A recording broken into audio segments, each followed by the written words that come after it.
All right. All right. And welcome to Send Better Emails. Yeah. Episode something. We're running out of excuses to be rubbish. Yeah. Yeah. We're not improving quickly enough. No. Yeah. I said, just before we pressed record on this, I said to James, well, we're going to talk about website forms today. And James said, well, I hope we can keep this under 15 minutes because it's boring. And I want to prove him. And, well, hopefully, do I need to prove it wrong to the listener? Because the listener's clicked on this episode and it's called Website Forms. Maybe they don't think it is boring, but if you think it is boring, I'm going to convince you otherwise because this is important. This has got autoplay written all over it. You know how like when you play a song and then like some weird album track comes on afterwards and you're like, oh, I didn't sign up for this. Yeah. This is what anyone listening to this has done so because maybe they had a previous episode on and it's like queued this one up. Yeah. What previous episode do you think was the headline episode? Well, I don't know. Well, I can tell you because I know which one's got the most downloads. Oh, all right. Go on then. Sorry. It's our first episode. Oh, sure. Okay. Yeah. Well, this one, yeah. So, yeah, that's got the most. And then the personalization episode got second most. It's really close, actually. Oh. Well, in any case, yeah. It's not that I think they're boring necessarily, Jamie. I can appreciate their importance enough to like have agreed to do an episode on them. I just don't think that I would hate for the sign-up form to be the thing that prevents someone from just starting a newsletter. And I think that this ought to be more of an afterthought than like something that you really need to spend time stressing over. Okay, let's paint the picture then. Let's paint the scene. So someone has already got their newsletter up and running. Yeah. They've already followed a bunch of steps from previous episodes that we've launched. They are in a good rhythm. It's pretty solid. The engagement metrics are solid. And the question they have now is, I need to get this in front of more people. I want more high quality subscribers.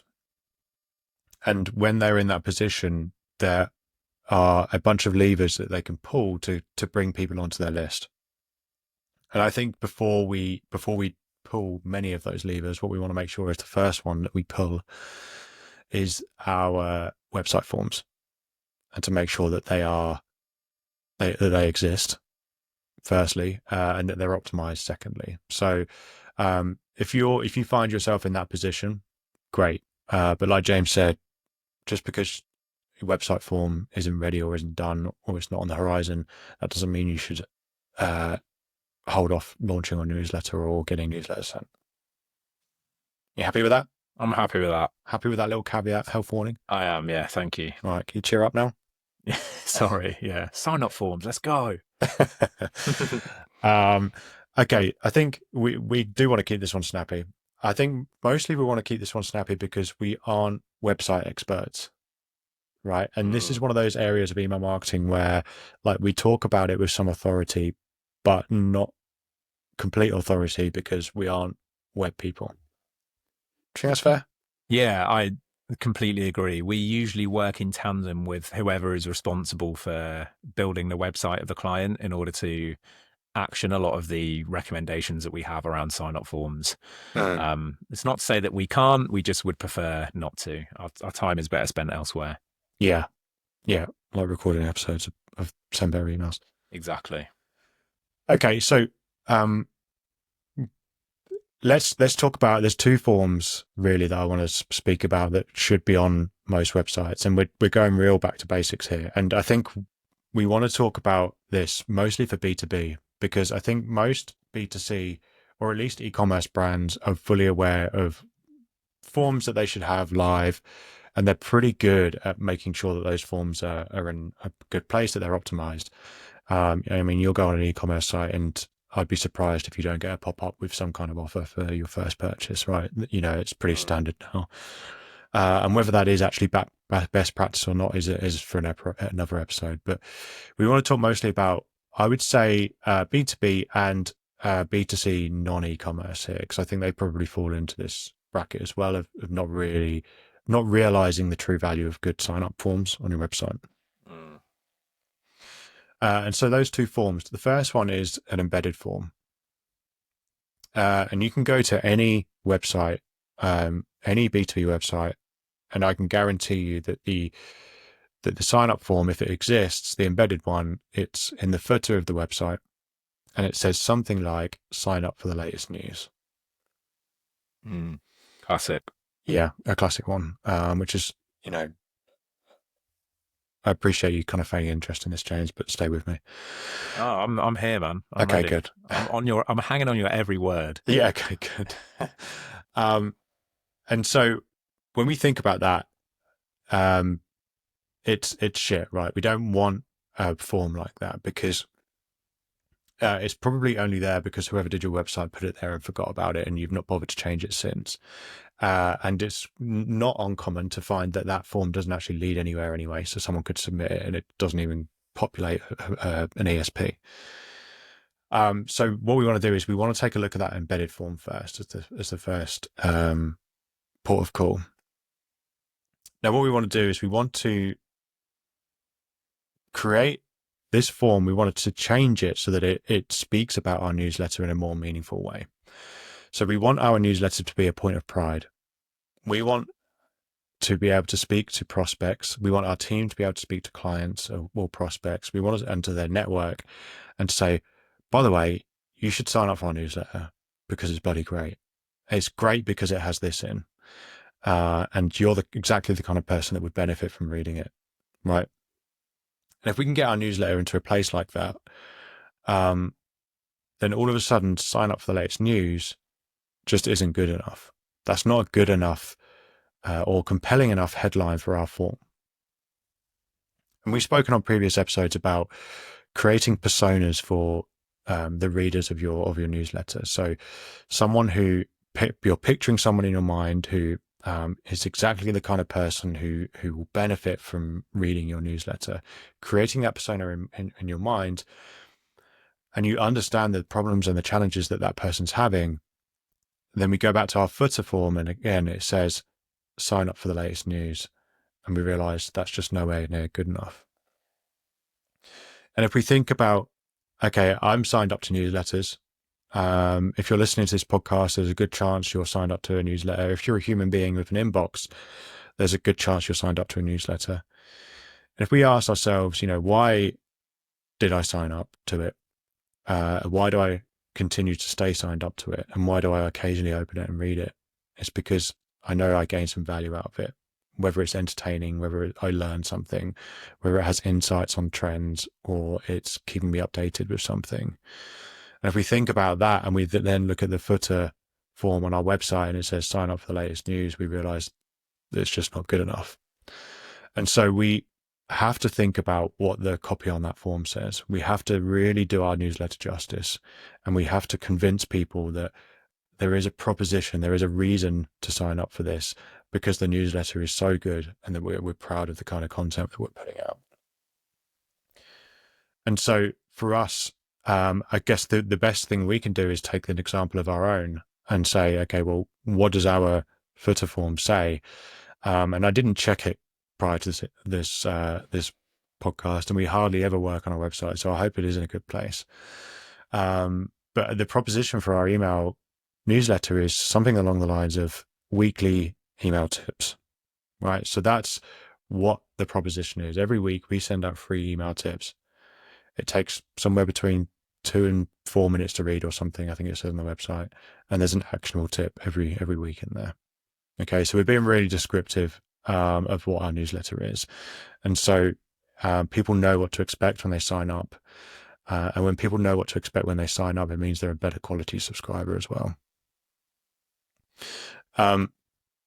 One thing that I really like also, which actually isn't on our website, but we have them, so they should be, is a testimonial for your newsletter. If you can add some social proof in quotation marks of one of your readers that says, if you've encouraged people to reply, they might have replied to your newsletter before. And it might be something as simple as, really enjoyed this, Jamie, thanks.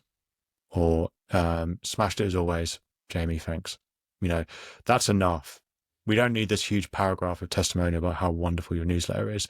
The fact that someone's bothered to reply and say anything at all remotely positive is, you'll be in the top 1% of newsletter senders if you've had that. And so putting that short testimonial on a form, it would be awesome. And then the final thing I want to say about embedded forms, actually, no, there's two. I lied. The first thing is the button that says sign up doesn't need to say sign up. It can say anything. It can say something more convincing than sign up. So if we think if we're sending weekly email tips, it could say give me the tips, or send me the tips, or whatever it is. It doesn't need to be just sign up, because that's Just the tip. Just the tip. Yeah. Well done, James. That's your contribution for this episode. Well done. See you later, guys. It doesn't need to just say sign up, because if we see a footer form that says sign up for the latest news and the button says sign up, and then all of that stuff is wallpaper. It doesn't mean anything. People just glaze over when they read that, and it's not really making any impact whatsoever. So let's use the opportunity there to be more compelling with our copy.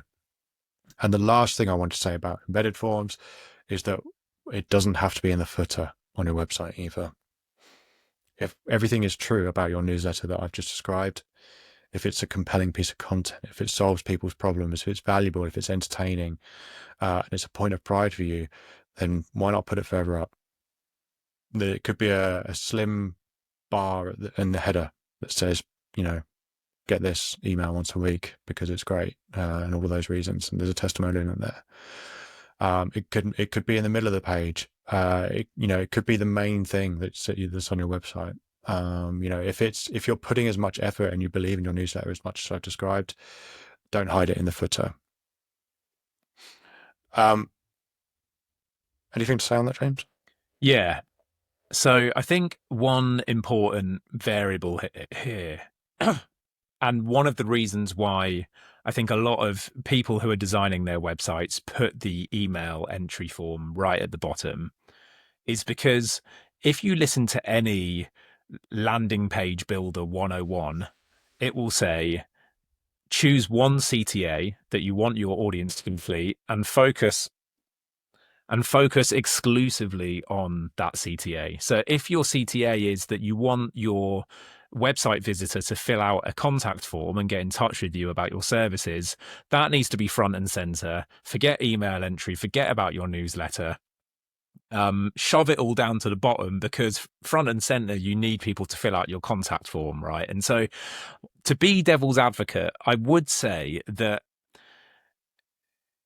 there is an excuse. There is a reason why someone might not want to put their email newsletter sign up above the fold if it's competing with another CTA that's really important. And the question here comes down to your business priorities.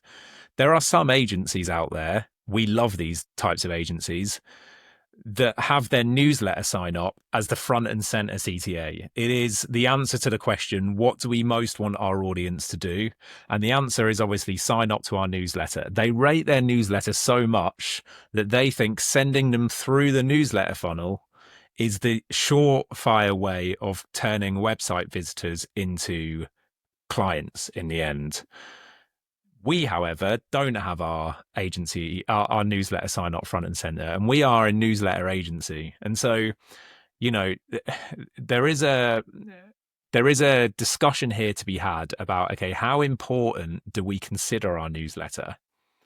And if the answer is, all right, our newsletter is great, we do take pride in it, we do put thought and effort into the content, for sure the phrasing around your newsletter sign up CTA needs to be excellent, but the actual positioning of where it sits on your website might need to change. It might not be able to sit above the fold, because there might be other things that you need the website to do first. But that's where a different type of sign-up form comes. And Jamie, I don't know if you were intending to talk about this type of sign-up form, but this is where pop-ups comes in. And pop-ups are a great way, particularly exit intent pop-ups, which only show if the user is showing behavior that looks like they're going to exit the website. There's software that can then show a pop-up that will say, before you go, sign up to the newsletter. And so it's that Hail Mary attempt at retaining that website traffic before they clear off back into the abyss of the World Wide Web.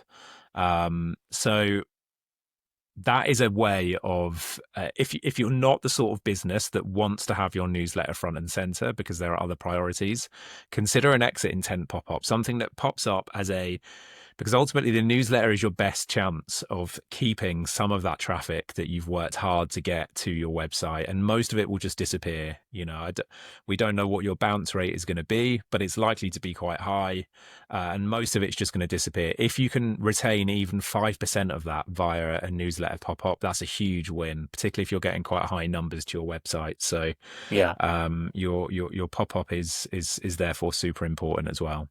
nice. Yeah, pop-ups were on the agenda. I think embedded was the first one. Pop-up is the second kind of website form that we wanted to talk about. And I think most of the things that we've said so far apply to pop-ups as they do embedded forms. And when we're talking about copy and we're talking about what they say, etc. James is right. Exit intent is nice. We also might want to think about a delay or showing up after someone's scrolled so far. Both of those work fine. What we don't want to do is make it pop up straight away because that's annoying, especially for mobile users. You get the cookie pop up and then you get the email pop up, and before you know it, you've thrown your phone in the bin or something because you can't even access the website. So we want to make sure that there's a delay there. We also want to make sure that it doesn't pop up on certain pages that we deem to be more important than grabbing a email sign up. And for the B2B market, there will be pages where nuances for different pages that would apply to different businesses. But I think universally, we don't necessarily want the pop-up to appear on the contact us page. If someone's clicked to that page, we don't want to get in the way of them getting in touch with us, because that's what we want them to do. And so think about that. If we're going to have a pop-up, we don't want it popping up on over the top of something that's more important than just get an email sign up. So if you have a landing page for a webinar sign up, for instance, or an event sign up, maybe that's more important. You don't want the pop-up to get in the way. So make sure you exclude that pop-up from appearing on those pages. Nice. And yeah, I think the only other thing that I would say apart from those things is that if you have a sign-up form and it's working as you expect, make sure you've got a welcome email. But we can't talk too much about welcome emails because then we're stealing content from a potential another episode. So yeah, when you're making that promise in your sign up, your pop up or your embedded form, the welcome email is the thing that delivers that right off the bat. It's the thing that delivers on that promise. It gives that instant gratification to the person that's just signed up. So whether it's B2C and you're offering a 10% discount, the welcome emails where you give them the code, or if it's B2B and you're promising value, you deliver some value in the welcome email and you tell them what they're going to get moving forward, etc. So you reinforce, you minimize that chance of buyer's remorse or subscriber's remorse in this case, and you reinforce why it was a great decision for them to sign up with the welcome email. I want to finally just add gamification when it comes to sign up forms, because this is it's technology that's been around for ages, but it's only recently being adopted by big email service providers, and more of them are adding gamified sign up forms to their roster. So I think Klaviyo have recently done it. Where they've introduced spin the wheel sign up forms. So this is maybe more of a consumer facing tactic, but I actually love it for B2B as well.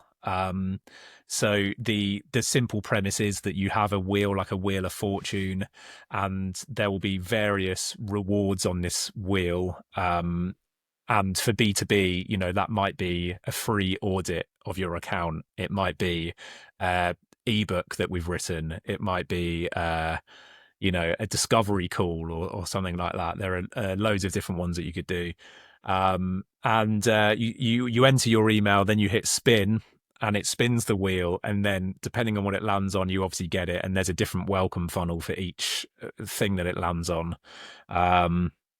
So it's quite fun. I mean, people are smart enough to know that like they're always going to win a prize, right? And it's slightly easier to think of really exciting prizes if you're in the B2C space, because you can theoretically give away free products, that maybe are only one in 1,000 times. Mm. Whereas for B2B, is someone going to be like that excited about an invite to a webinar that they can almost certainly get for free if they just look around your website? I'm not sure, but there is something compelling about spinning a wheel, just that taps into something about our human nature.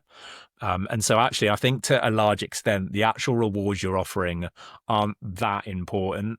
And there are reports that introducing a spin the wheel sign up versus just a regular sign up have over doubled sign up conversion rates for some websites. So that's one to look into. Like I say, it may be that your email service provider doesn't yet offer them. I imagine in the next year or so they will. So keep your eyes peeled, because they're becoming more and more popular, and for good reason. Nice. I think the only other thing I would say on that is quiz funnels are becoming more popular as well. Mm, So grabbing a sign up through a quiz funnel works really well for B2B.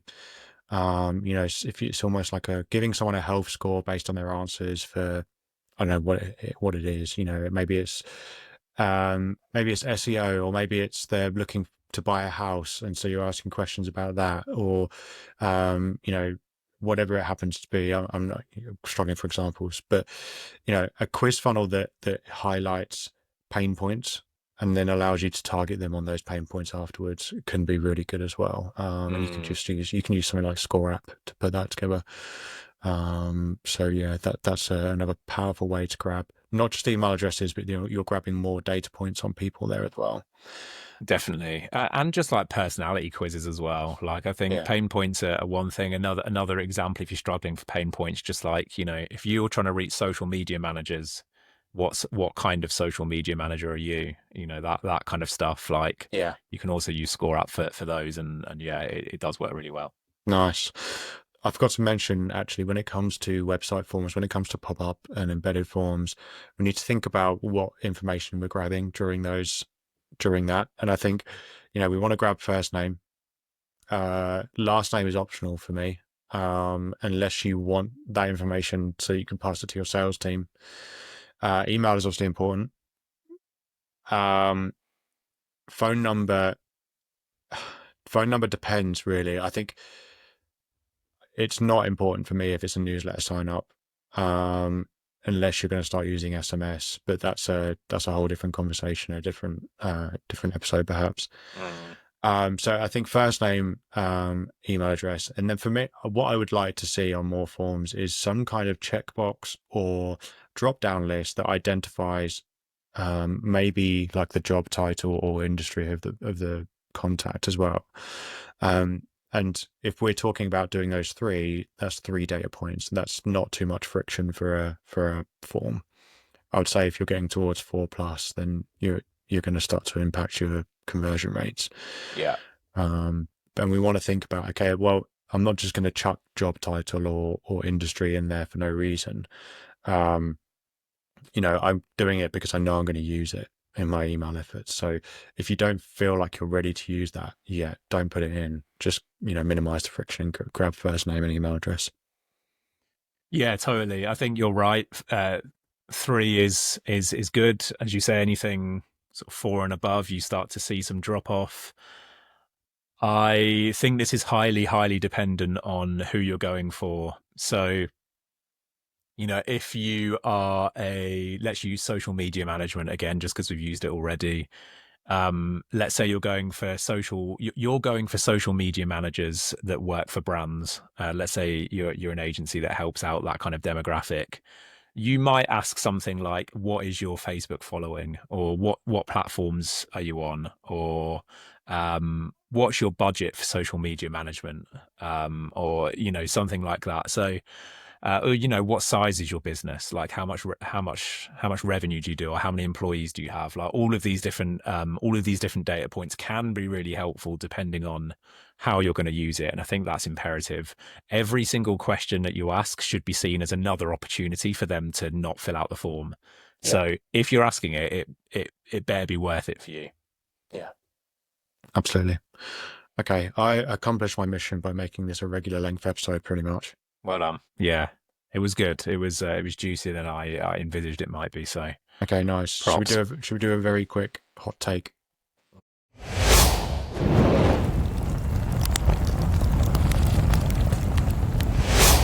Oh, yeah. Okay. Shall I go first? Yes, please. Okay. I'm just going to choose something that I've already said in the episode. And that's what we Classic. normally do for hot takes, right? Yeah, true.